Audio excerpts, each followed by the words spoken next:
Welcome back to this week's Mindsetaholics. I am Melanie Asher and I'm Valerie Cobb. We are finally in person. How cool is that? We're in the same room. It's Look, I can touch her. I know. It's I can touch her.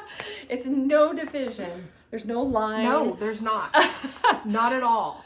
Oh. So we are in person today, and we have been driving around and doing photo shoots because we have a lot going on, some of which you know about, some which you have yet to find out about. So we figured while we are live, we are going to record an actual live version of Mindsetaholics. And the topic that we've been talking about is, because we are almost always like 98% virtual, networking, the difference between doing it in person and virtual versus men's groups and women's groups and co-ed groups and chambers and private exclusive groups that you need a secret invite for. Shh, don't tell anybody. Not the speakeasies. No. Although those are fun too. Yeah. and what it's like from a founder's mindset and how you wrap your head around the different types of networking and preparing yourself. So that is what our game plan is for today. And we're just going to do what we normally do. So would you like to kick us off? Sure. I actually was approached by somebody on LinkedIn recently. And they were like, I'm going to grow your business, and it's only $49. Yeah, you've never heard that before. Nope, totally unique, Yeah, totally original. totally unique. Never Anyways, happens. It was like $49 a month. And of course, I interview all of these organizations simply because She has more patience than I do. Well, I just call I them like to straight see out. the latest, greatest, and what they're offering for competitive analysis, actually. Understand this. So, Understand this. yeah, you do actually have to do that. But one of the things that I did ask this person is, I said, well, one, how are you going to do that for $49? And because I think he's from Great Britain, but he's living in Bahrain. And I was like, and he was bringing up, well, we're just going to do a bunch of webinars. And I'm like, okay, there's nothing fascinating about webinars. There's a gazillion of them out there. You're not always going to okay. So anyways, so he came back and he said he was actually seeing that in-person events were on the rise again simply because of AI. You can't trust people on the other end. You can't tell if it's a fake. So they actually want physical, tangible proof that you are not a deep fake. Today we are not deep fakes. No, we're totally real. Look, we can touch each other. So at the end and we of have the same background. And look, if we move, Woo! And we don't disappear. Anyways, and so we were actually, it kind of goes back to what we talked about a little bit on another episode. We're kind of back to account-based marketing, the rise of account-based marketing, because you're going to have to be able to align all the bits and pieces to take care of that customer. And if you are taking care of your customer, you're going to have to be able to do that as well. And one of the challenges that you're going to get into, and I call my favorite episode for the State Farm ad, is the French model, right? Yes. You've heard me say this a million times. It's the State Farm agent walks up and literally says to this woman, they're working through whatever they're working through. And then she says, well, she has a date with the French model, and the French model, and the State Farm agent says, hey, how do you know he's a French model? And this was right when Google searching was becoming the prevalent thing. So in 2012, you can look it up on YouTube, and it's called the French model. Anyways, she is standing there, and they had him dressed up homely. I don't know if he was homely or not, but had him sort of dressed up, almost looked like backwoods human being in the United States. They'll just draw that picture. And he's kind of hunched over, and he walks up and he puts his arm around that gallon. And she says to the State Farm agent, I know he's a French model because Google told me so. Oh, really? And then he says, bonjour. Just like that, right? So it is very funny, but networking is we need to talk about what is networking, what is connecting, And I'm going to let you get into those two differences because you do so much better without going on a tangent on those differences. And then the different my own rabbit holes I go down. and the other different types of events, right? But we are seeing a shift to more in-person due to AI. We love AI. I am like, oh my gosh, you're just saving so much of my time. But there is the seedy side of AI. Yes. So anyways, so take it over, Mel. What's funny is as you were giving that example, I just sat in on Friday. We're recording this over the weekend, which we don't normally do. Our normal recording day is on a Thursday. Yeah. So this time, yesterday, I was just on a call with a client who's like, can you come in and help me decide if they should work with one of these sales organizations and these lead gen? Yeah. And I'm asking questions, and they are very green in running a business, owning a business. So they don't necessarily know how to answer certain questions from a sales perspective. And I'm sitting there, I'm like, this is now the second call I've sat in on. And I'm like, if I would have had a notepad to write down, because what they're doing is they're actually giving me their playbook. I'm like, fabulous, but I'm on vacation in the middle of no man's land, and I have to hold my foot up in the air and my arm up in the air in order to get reception. Yeah. So I don't have a notepad in front of me, and I'm joining voice only. And they're giving me their playbook to justify their fees. And so we're, privately met with my client and said, here are my concerns, here are my questions. And we had a follow-up meeting and addressed the questions, and they go into their playbook again. And I'm like, would you mind if I offer you some advice, free advice? Just because you can't stand not to fix something anyway. But yeah, exactly. If I see something wrong, I'm like, can I please? I'll give you this for free. And they're like, yeah. So I'm like, great. So first of all, if you have to itemize your business expenses to a prospective client, you're not communicating value. And in itemizing your business expenses, you are not justifying your fees to me right now. Because the cost of your expenses are not just for my client. Your cost of doing business is across all of your clients. Yes. So to tell me that you are paying X for one and Y for two, I don't care. I really don't care. And it's going to be a minuscule cost to work with my client because you're already paying these fees. Yeah. So if we're caught up in a list of expenses, you're not communicating value. Yeah. And this goes back to networking. When you are meeting with somebody, even if it's just to get to know them, I don't care what your expenses are. I don't care about your features and benefits vomit bullshit. I don't care about, why you do what you do. I want to know how you're going to solve my problem or how you're going to solve my client's problems. Yeah. You answer those questions, you're going to pique my interest. And I'm going to say, let's have a further conversation. Yeah. And when you're going to networking events, be intentional about what networking events you're going to and why you're going to them. It's okay to say, I'm going to these events simply because they're local and I want to get better connected in my local community. I know my direct target market is not at this event, but I do know that the better connected I am in my local community, the better chances I have at growing a localized version of my business. And that makes total sense. So rule number one, where are you trying to sell, right? I mean, if you're local, great. If you're not local, then it doesn't make a lot of sense unless the networking event also targets international, the United States, wherever your country is, whatever that is right now.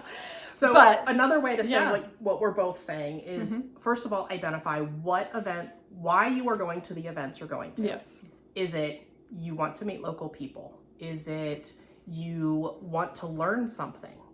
Yes. That's okay to go to an event because you want to learn something.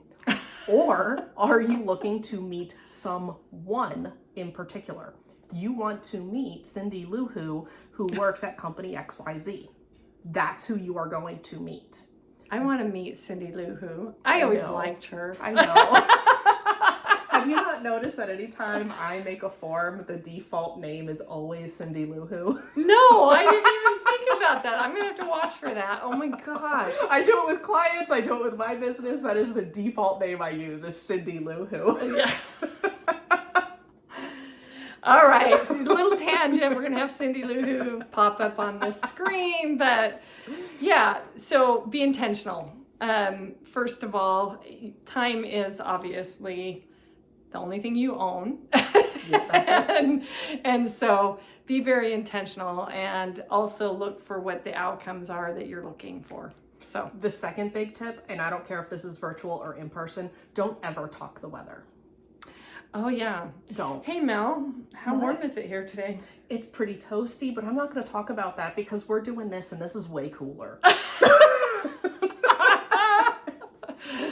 And be prepared to redirect a conversation. So if I'm at an event and somebody comes up to me and is like, hey, the weather's this way, I'll be like, great. I'm curious, why did you decide to attend today? Are you looking to meet somebody that maybe I can introduce you to? Or is there something you are looking for to accomplish in your business? So let's think about that a little bit too. When you are networking, if you're an introvert, it can be very difficult to network in person. I understand this. Believe it or not, I am very introverted. Well, and the thing is a lot of people, just because you have a lot of energy, period, it doesn't mean that it doesn't get depleted when it's around a lot of different people, right? So sometimes if this is your first networking event, you're going to feel a little bit like what we used to call the wallflower, like everybody's here, what do I do? We do. Yeah. And so one of the things, being prepared to redirect. So I'll give you a story. I was in healthcare at the time, and I remember going to an event and it had always networking because it was this was kind of cool. We actually I'll call it speed dating for B2B corporate, right? So you literally went to this great event. It was 4 seasons, that kind of, and you had this great, it would be like all these topics with like 300 people in the room. But the vendors would basically pay for the event, which they almost always do, just so anybody is very clear. Anyways, the vendor would pay for the event, but in order for these guys to come to the event, they had to commit to speed dating. So there was breakout sessions for speed dating. That's why I called it speed dating. But anyways, and actually they very much appreciated it because they get so many calls and so many, and the whole event is already vetted so that you don't have, well, let's just say that sleazy person that anyway. And I remember there were certain things that were breakouts that were just free networking, right? Yeah. And we could tell a story about my husband having to do free dancing at another time, but it felt almost the same this story. thing. It was almost the same kind of thing. And I just noticed that this one gentleman was kind of standing off to the side by himself. Mm-hmm.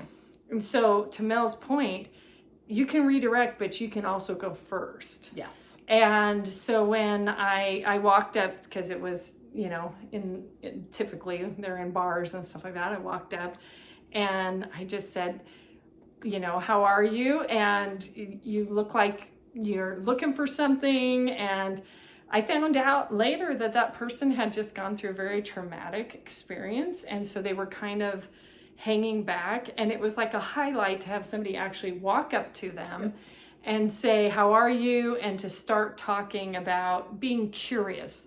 So if you can get the self-loathing behavior out of going, oh, they don't want to talk to me or they don't want to do this. A great opener for that would be to say, I'm curious. And that's why I liked what you said when you redirected. So go first. If somebody else goes first, redirect. Yep. But go first, and then also use words like curious, enlightening. Those are all things that endear people to the conversation because it feels safe and open. And give the first offer. Who are you looking to meet, or who can I introduce you to? Yeah. And that'll always be well received. Can I share the biggest pet peeve that I have when it comes to networking? Of course you can. If you are going to a networking event to critique the food, don't go. Just don't go. It really, don't go. Because you're there for the wrong reasons. Well, unless you're there for a foodie event. That's different. Okay. The average networking event is going to have subpar to maybe slightly better than average food, accept that. And if your takeaway is your critique of the food, you wasted your time. Okay, we digress. Let's go back. Well, I had to get that off my chest. Thank you Yes. for letting me get that off my chest. Now we can talk about things that actually matter. Yes. And that's okay. It's okay. Sometimes we have a little moment of just kind of tangents. But anyways, you were saying. We have an adorable kitty. What is Kitty's name? Who is joining us? Pink Floyd. Hi, Pink Floyd. You can't see Pink Floyd. All right. So. We don't always have special guests join us, but today we have Pink Floyd joining us. How cool is that? There could be nothing cooler than Pink Floyd. I mean, seriously. I'll put Pink Floyd like right here, right now, and it may or may not be the real Pink Floyd, or may or may not be the real cat. May or may not, yes. We'll see what, cute little animations I can come up with. And see, you could even at networking event just bring up stuff like that. Notice things around you, and others will notice things around. Like, yes, I can't really say, hey, look at the ceiling, the tile, or that, but you're going to have to start to notice things and use words like curious, illuminating, and then, number one, don't sell something. No. Here's my pet peeve. And I see it on LinkedIn all the time. I see it on Facebook all the time. My pet peeve is, I help. That's the opener. They come up to you and they say, I help this and that. Do you want to buy? Oh, great. So if you work with either Valerie or I, the word help will be eliminated from your vocabulary. The reason for that is from a psychological perspective in business. When you say I help, the receiving person interprets that as, oh, you do it for free, fabulous. No, you work with, you collaborate with, you whatever with, but you do not help. Yes. And forget all the, what is it? The 10-second pitch, the elevator pitch. I always hate it when they talk about the elevator pitch. So in business to business, a lot of times you cross multiple verticals. It's not going to be the same situation. So if you can get your pitch down, I threw this on LinkedIn. I said, tell me what you do in 5 words, because you'll get that all the time. You'll get people that are like, tell me in 5 words what you do. And it's like, so I'm supposed to sum my wisdom over this time now. Maybe it's not very much wisdom, but sum my wisdom in 5 words. And everybody who took that challenge, they did. They put their 5 words, and I'd say, but I still don't know what you do. It would be things it'd be like illuminating, blah, blah, blah, blah, blah. And it was like, okay. So do you, yeah. So Charlie Brown. Okay. So let's talk about the realities of other types of networking. All right. We were talking a little while ago about the difference between men's events, co-ed events, and women events. Yes. And big surprise, but Valerie and I have a slight challenge. See, we're in person. I knocked her over. That's true. A slight challenge with most women's events. Yes. Why? But tell them why. The reason for that is a lot of them end up as mommy and me conversations. Which we love kids. I totally we get love it. Kids. She's got 2, I've got 1, I've got a 7-year-old. So I'm right in that era where I should totally enjoy this. But you know what? As much as my son is my life, I'm not going to a networking event to tell you about my son. Not for business. No, that's not a networking event if I'm going to go talk about my son. Yeah. Maybe if you know my son, I will bring it up and I will talk about him. But the reality is, that's not why I'm at a business networking event, whether it be in person or virtual. So I have a hard time with that aspect of women's groups. Another one is they tend to attract and again, I mean no disrespect with this. There's a time and a place, and if this works for you, fabulous. But typically it is women who have a side gig on the side. They're usually running an MLM. If they make money, it's fabulous. If they don't, that's fine. They just lose, they don't have as much spending money or whatever. Yeah. That's not who Valerie and I work with. And it's no disrespect. It's just not a good use of our time to attend those events. And if it's not a good use of our time, remember we said a little while ago that if you're going to an event, it's either to meet somebody, to learn something, or we had a third one and I forget what the third one was. Meet somebody. Oh, goodness. What was the third one? It'll come up when we banter again. So I don't know. So either which way, if I'm going to meet somebody It'll or be to in the learn show something, notes too, so you can rewind it. Okay. you're either going to meet somebody or to learn something. And if I can't meet somebody and you can't teach me something that I am intending to go learn, then it's not a good use of my time. Yeah. I can take a Mommy and Me course online. Yes. Yeah, I can do that. And if I want to know about get an update on your kids, let's have a private hangout. Let's go grab dinner. Let's go hang out at the park. Let's get the kids together. Yeah. That's a different type of event. Yeah. That's not hey, we are business networking. We are trying to get to know each other. We are trying to see how we can work together and collaborate together. That is different.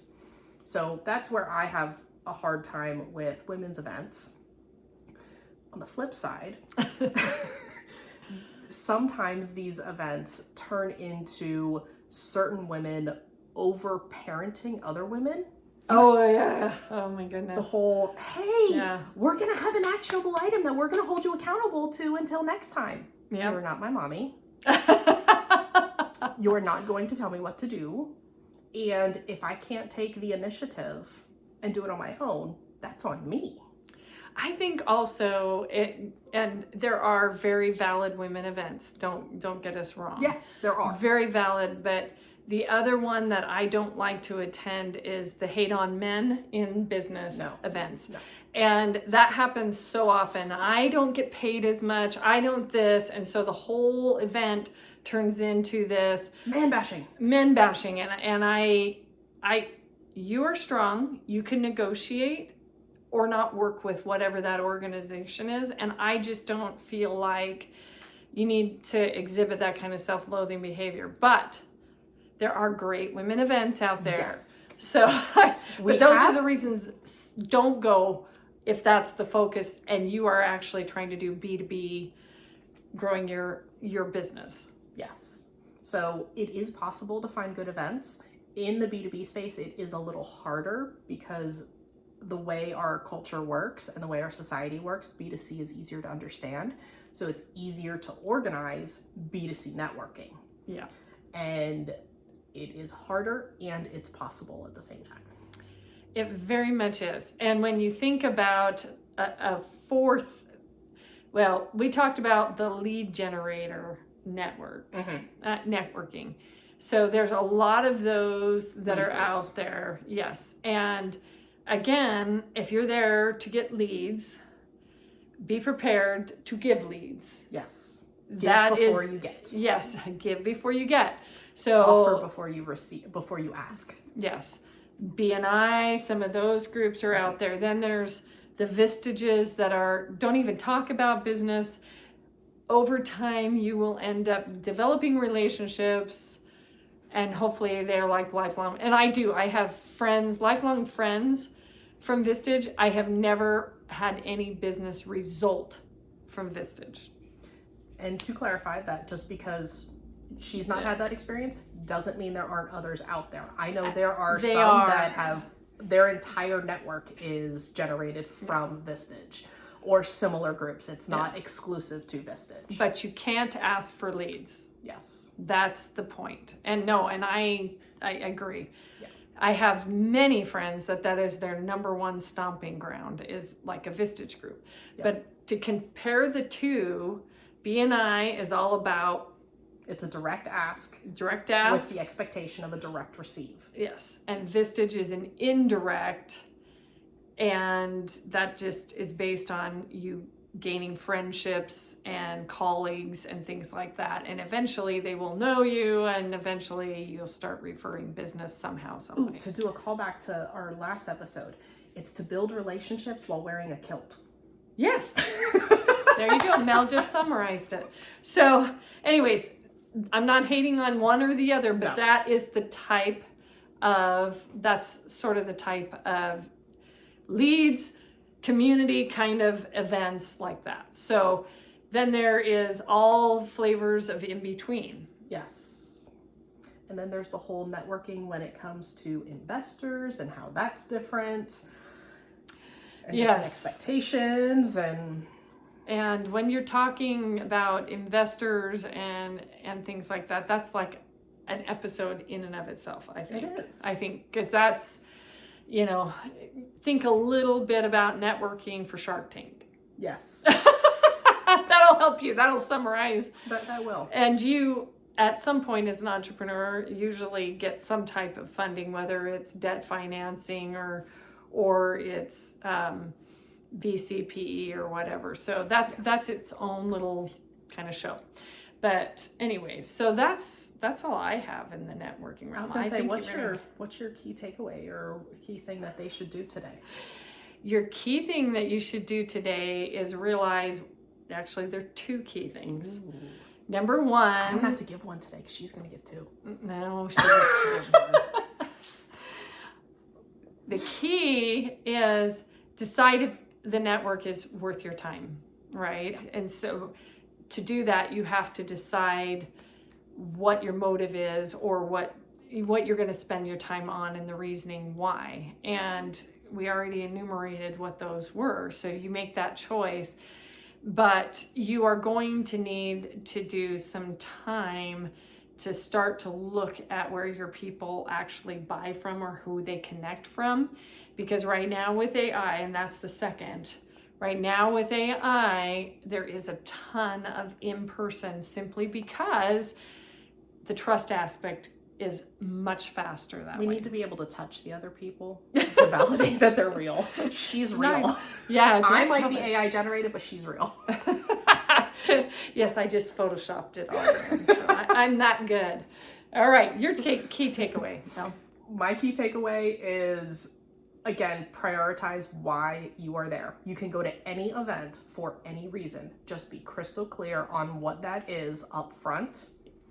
This way you can come out having accomplished that goal. It's okay to come away from an event and having met no one and having no new leads. If you learned something that you can then take and implement, that is a successful event. So be crystal clear on what event you're going to, but more importantly, why you are attending these events, virtual or in person. That's awesome.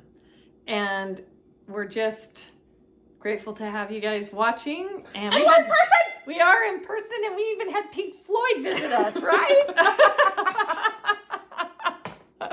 Alrighty, like, share, subscribe, add your topic suggestions below, and we'll see you next time.